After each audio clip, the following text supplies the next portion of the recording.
4 PM news network में दोस्तों आपका स्वागत है। मैं हूं आपके साथ राशिद ज़हीर। अगर आप राहुल गांधी को गालियां देते हैं, उसके परिवार को शर्मिंदा करने की कोशिश करते हैं, आपका वेलकम है बीजेपी में, भारतीय जनता पार्टी में। लुधियाना का जो सांसद हारा था, जिसे 3 बार सांसद बनवाया राहुल गांधी ने, क्या क्या बोला? देशद्रोही राहुल गांधी आतंकवादी। भारतीय जनता पार्टी का विधायक दिल्ली से कहता है देशद्रोही। बिस्वा क्या बोलते हैं आपको मालूम है।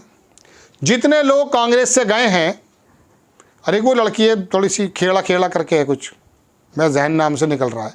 अभी आशुतोष सत्येंद्र वाले उनका झगड़ा करा दिया था 2 लोगों में, वही थी बंदी। तो जितेंद्र और वो थे तुम्हारा माधवराव सिंधिया के लड़के का नाम क्या है, वो थे। उधर चले जाओ, वहाँ सीतापुर के जो थे वो जितेंद्र प्रसाद के, जितिन प्रसाद, इनके फादर के नाम ज़्यादा याद रहते हैं, पुराने ज़माने में उनके नाम बहुत लेते थे। तो जितिन प्रसाद हैं, सारे के जितने भी राहुल गांधी को गाली देने वाले लोग हैं, आप आ जाइए। खाली उन्हीं में नहीं, जनता दल यू, वो एक डॉक्टर है आलोक करके कुछ, वो भी गालियाँ खूब बकता है। अब राहुल गांधी को आतंकवादी बताया, किसने बताया है? उसका जवाब दिया दोस्तों वहाँ के मौजूदा सांसद ने कि राहुल गांधी देशद्रोही हैं या नहीं। पता चल गया। आपसे कहने का मतलब दोस्तों यह है कि बीजेपी उन तमाम लोगों को सुरखुरू कहते हैं, लाइमलाइट में लाने को, उनको ज़्यादा फुटेज देती है। जब तक वो गाली दे देते हैं राहुल गांधी को, उनको थोड़ा सा फुटेज मिलता है। जब वो रुक जाते हैं, उनको साइड लाइन कर दिया जाता है। बहुत सारे नेता ऐसे भी हैं, महाराज को पता नहीं क्या क्या बना दिया उन्होंने। तो राहुल गांधी को गालियां बको, उनकी पार्टी के प्रवक्ता हो, नेता हो, आइए और वहाँ पर कुछ पा लीजिए। स्टेट मिनिस्टर भी बना दिया है। तो राहुल गांधी जिसके वालिद के टुकड़े हो गए आतंकवादी हमले में, जिनकी दादी देश पर चली गई और अपने फादर के हत्यारों को माफ़ कर दिया, और दादी को जिस वर्ग ने गोलियों से उड़ा दिया था किसी गलतफहमी से, उसी वर्ग के बंदे को 10 साल चीफ प्राइम मिनिस्टर बना दिया। 1 घंटे का काम था सोनिया गांधी के लिए खुद प्राइम मिनिस्टर बन जाना या राहुल गांधी को बनवाना। 1 घंटे का काम। सारी को मंत्रिमंडल की बैठक बुलाती, उनके तमाम कैबिनेट हो जाता काम। लेकिन नहीं, मनमोहन सिंह ने शानदार काम किया और उस पंजाब ने हाथों हाथ लिया राहुल गांधी को। उस आदमी ने इस बात को अंदाज़ा नहीं किया कि तमिलनाडु में मेरे फादर के टुकड़े हो गए थे। उसी आदमी, उसी पंजाब की ज़मीन से जिनके दादा को भी आतंकवाद का दंश झेलना पड़ा। रवनीत बिट्टू के दादाजी तो वहाँ के चीफ मिनिस्टर थे ना, बेअंत सिंह। क्या हुआ उनका साहब? उनके साथ भी गाड़ी एम्बेसडर थी, उड़ा दी गई थी उस ज़माने में। वो आदमी राहुल गांधी को आतंकवादी बोल रहा है। भारतीय जनता पार्टी का दूसरा नेता देशद्रोही बोल रहा है। अगर राहुल गांधी आतंकवादी और देशद्रोही है और ये सोच रहे हैं कि आकाओं को खुश करके हमें कुछ मिल जाएगा, तो सुनिए, तुम्हारे आका भी और राहुल गांधी भी, इनको सबको एलओपी या प्रधानमंत्री बनाने में आम आदमी का रोल है।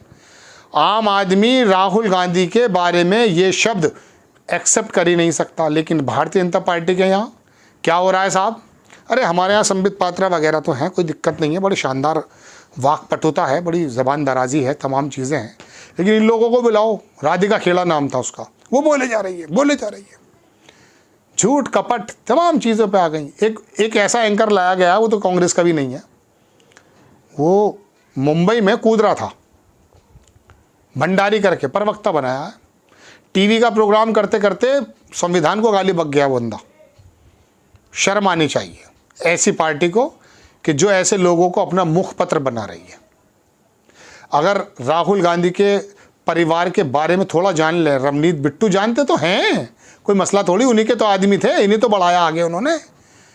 लेकिन कमजर्फ को शिकवा है समंदर से भी यारो, कमजर्फ को शिकवा है, मैं किसी को नहीं कह रहा हूँ, मैं तो शेर सुना रहा हूँ।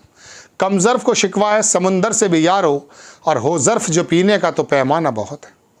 अगर ज़र्फ है ना तो थोड़ी सी एहसान भी याद रहता है, और अगर बेज़र्फ़ा है 5 बार बना दो उसे सांसद, आप पार्टी में कोई सा भी पद दे दो, ऐसा छोड़कर जाता है। चले जाइए एक बार आज़म खां, देखिए खां है, वाह भाई वाह, सलाम करो आज़म खां को। जब समाजवादी पार्टी छोड़ दी तो दुनिया भर ने कयास लगाए कि कौन सी पार्टी ज्वाइन करेंगे। बैठ गया वो गंदा रामपुर में, महीनों गुजर गए, सालों गुजर गए। एक बार एक शादी में मैं गया रामपुर, तो मुझे बैठे हुए दिख रहे थे, उस समय निकाले गए थे, तो मैं उनकी बड़ी ध्यान से बात सुन रहा था कि क्या कहना चाहते हैं, कहाँ जाना चाहते हैं। उस आदमी ने मुलायम सिंह के कसीदे पढ़ रहा था। वो आदमी दूर होने के बाद, मैं खुद गवाह हूँ इस बात का। कहने का मतलब दोस्तों ये है, फिर हुआ क्या, ये होता ख़ानदानी आदमी की पहचान।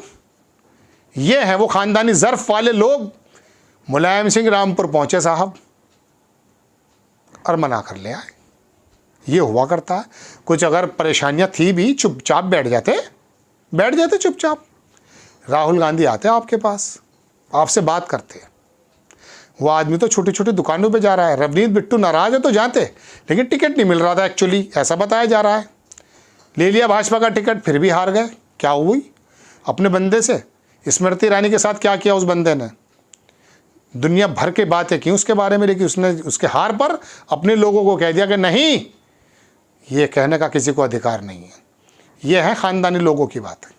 तो दोस्तों, भारतीय जनता पार्टी में उन तमाम लोगों की भरमार, और उनको पोल स्टार बनाया जा रहा है। पोल स्टार मतलब आप जानते होंगे, आसमान में वो ध्रुव तारा या कौन सा चमकने वाला, इन लोगों को तारा बनाया जा रहा है। ये तारे नहीं हैं, ये बदनुमा दाग हैं भाई साहब, राजनीति के मस्तक पर। जहाँ का खाया चुप होकर बैठ जाओ, अपना काम करो। नहीं साहब, समझ में नहीं आया। बिस्वा साहब को देखो हाल क्या कर रखे हैं, देखिए तो सही क्या हाल है आपके।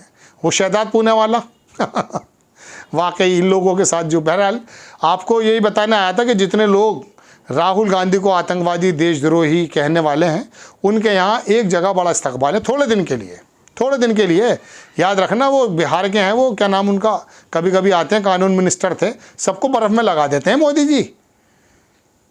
छत्तीसगढ़ से चलना, किसी भी प्रदेश में चले जाना, जो भी थोड़ा सा उभरा उसको समतल कर दिया है।